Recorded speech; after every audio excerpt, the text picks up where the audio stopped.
Welcome to the daily news analysis by CivicCentre IAS, where we try to discuss the important topics for the UPSC CSE Prelims 2025 from the Hindu, the Indian Express, and the PIB. Note that these videos will be released by 10 a.m. every day. Without any further delay, let's get into the discussion. So these are the topics which have been chosen for today's discussion.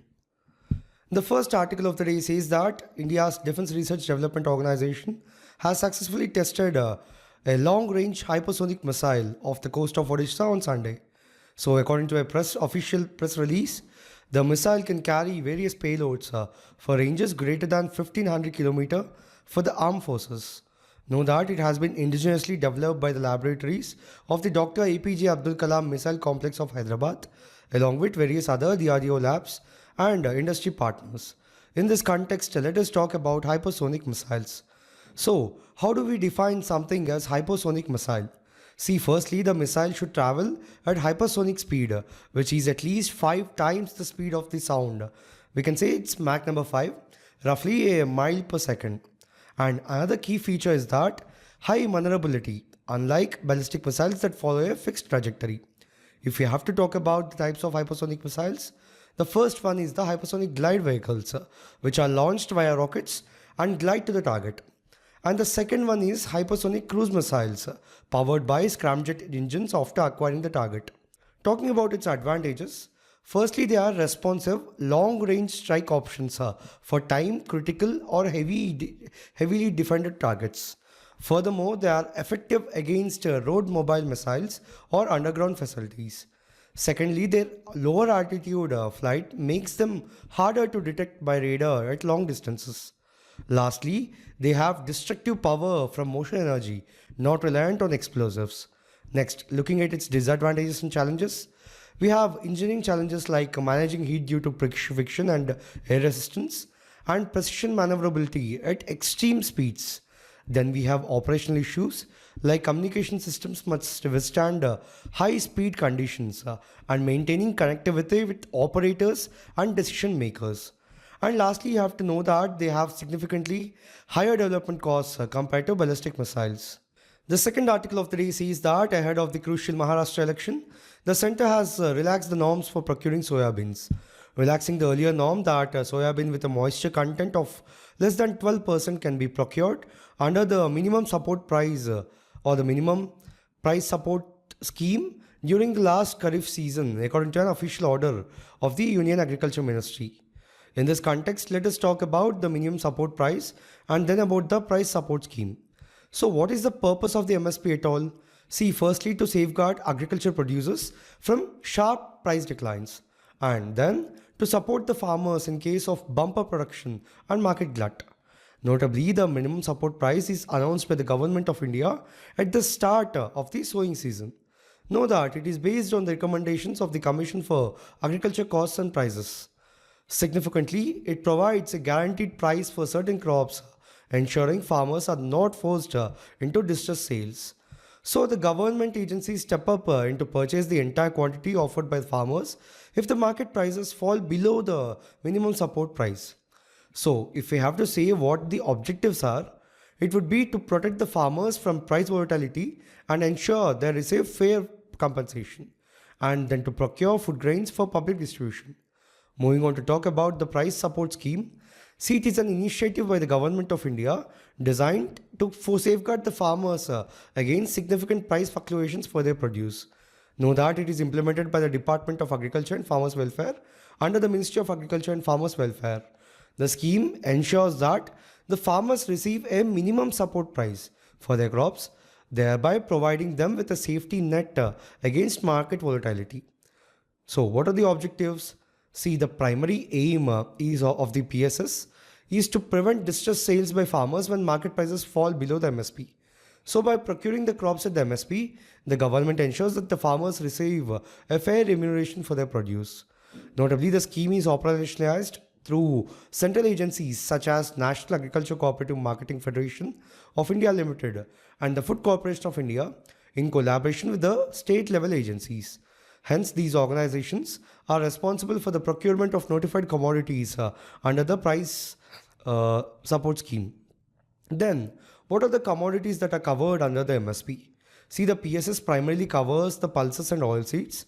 Significantly, the government notifies specific commodities eligible for the procurement under the scheme, ensuring that the farmers cultivating these crops are protected against the adverse price movements. The next article says, in the context of the talks between the India and Nigeria. In this context, let us look at the Nigeria's country profile for the prelims. Firstly, looking at the geographical features, see it is located in the West Africa, bordered by Niger in the north, Chad and Cameroon in the east, Gulf of Guinea in the south, and Benin in the west. The capital is Abuja, which is moved from Lagos in the year 1991. But the largest city is Lagos. Know that there are two rivers, Niger and Benue, which are the major rivers in the country. Know that the country is in rich natural resources like petroleum, natural gas, coal, iron ore, and limestone. Talking about its political and administrative structure, the system of government in the country is Federal Presidential Republic. So the president is both the head of the state and the head of the government. Furthermore, the legislature is bicameral National Assembly, which has Senate and the House of Representatives.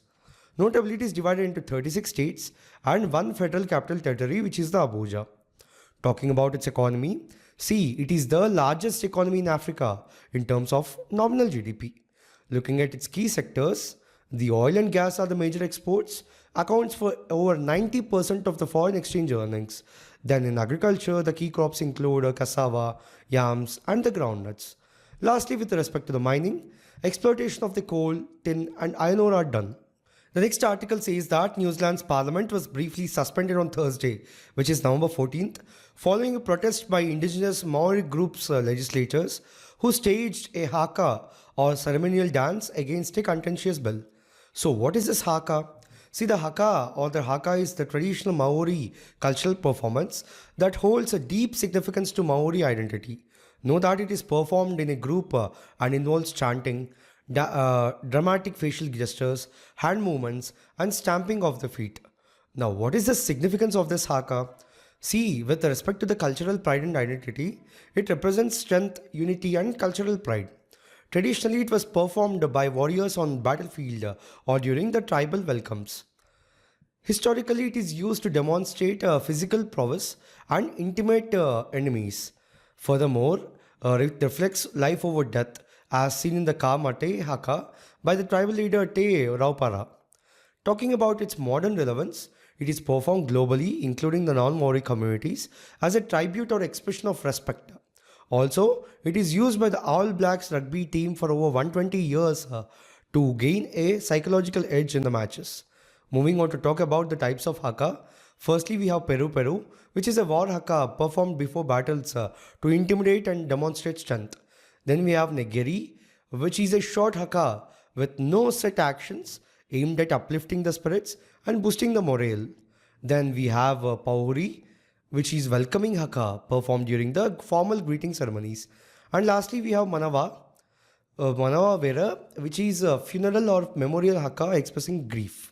The next article says that India's carbon dioxide emissions from burning the fossil fuels are expected to increase by 4.6% in the year 2024, which is the highest among the major economies, according to a new report by the Global Carbon Project, which is an organization that quantifies the world's greenhouse gas emissions.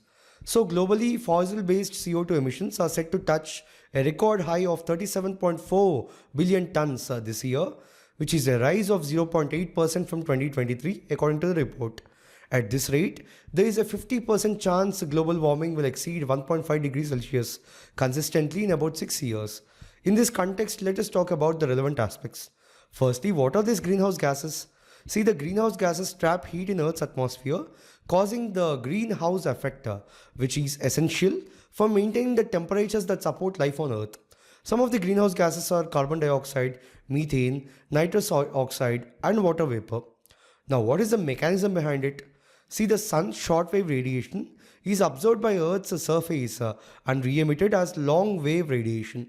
Thereby, the greenhouse gases absorb and trap this infrared radiation, warming the atmosphere. So, this is the greenhouse effect. This greenhouse effect acts like a blanket insulating Earth from the cold of space. Significantly, the natural greenhouse gases are essential for life as they prevent the earth from becoming too cold. But the issue here is that excessive greenhouse gases due to human activities intensify the greenhouse effect, causing something called as the global warming. Now, why is the CO2 the primary driver of the global warming? The reason we can say is its abundance. While the methane and the hydrofluorocarbons are more potent than the greenhouse gases, their atmospheric concentrations are much lower compared to the carbon dioxide. Moreover, the CO2 has contributed about 70% of the global warming according to the facts on climate change. Then comes to the persistence. See, the CO2 remains in the atmosphere much longer than the other greenhouse gases. Notably, 40% of the emitted carbon dioxide stays for 100 years, 20% for 1000 years, and 10% for 10,000 years. Furthermore, the methane and the nitrous oxide have shorter atmospheric spans. The last one would be the radiative forcing. Significantly, the carbon dioxide has the highest positive radiative forcing, meaning it has the greatest warming effect. The next article says that Centre on Thursday reimposed the Armed Forces Special Powers Act in 6 police station areas of Manipur. The Home Ministry's notification mentioned the volatile situation and the active participation of the insurgent groups in the heinous acts of violence as the reasons. In this context, let us talk about the Armed Forces Special Powers Act of 1958. See, it extends to the state of Arunachal Pradesh, Assam, Manipur, Meghalaya, Mizoram, Nagaland, and Tripura. Know that the governor, administrator of the central government may declare a state or part of it as a disturbed area by notification if the region is in a disturbed or dangerous condition, requiring the use of armed forces to assist the civil powers. Then, if we have to talk about the special powers of the armed forces, see, in a disturbed area, any commissioned officer, warrant officer, non-commissioned officer, or equivalent can firstly fire upon or use force against anyone acting in contravention of the law after due warning to maintain the public order.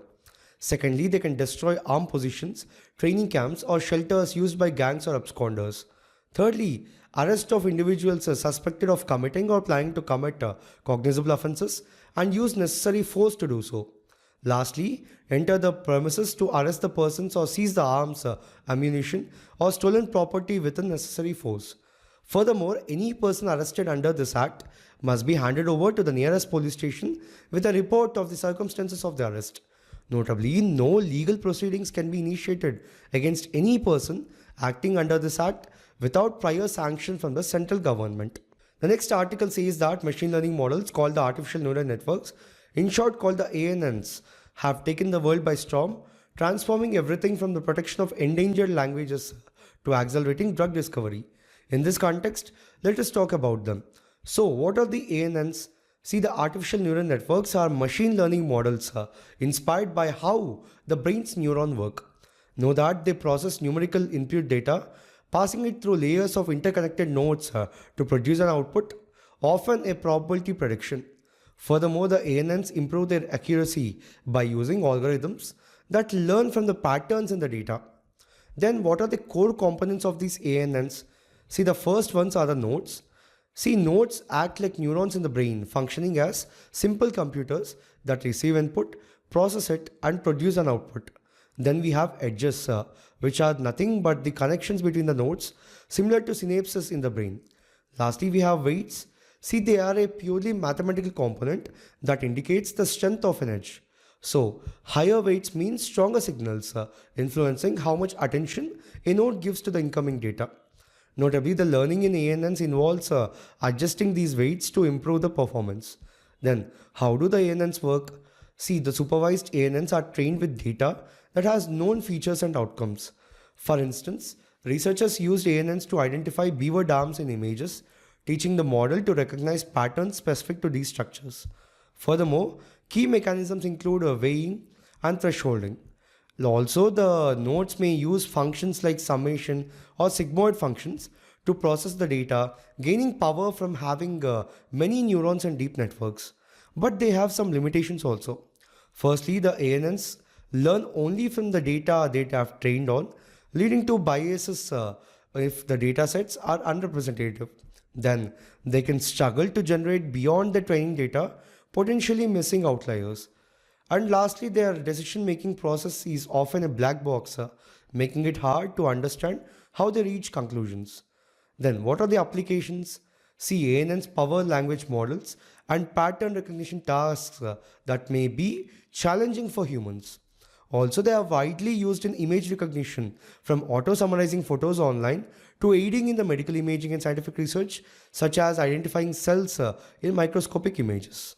The last article of the day says that Nigeria on Sunday conferred its second highest national award, the Grand Commander of the Order of the Niger, on Prime Minister Narendra Modi, making him the second foreign dignitary to receive distinction after Queen Elizabeth, who was conferred the award in the year 1969. In this context, let us talk about the Grand Commander of the Order of the Niger, in short called the GCON. See, the Nigeria's second highest national honor was established in the year 1963. Know that it recognizes individuals who have rendered exceptional service to the nation. Furthermore, the GCON is part of the Order of the Niger, which includes several grades like the Grand Commander, Commander, Officer, and Member.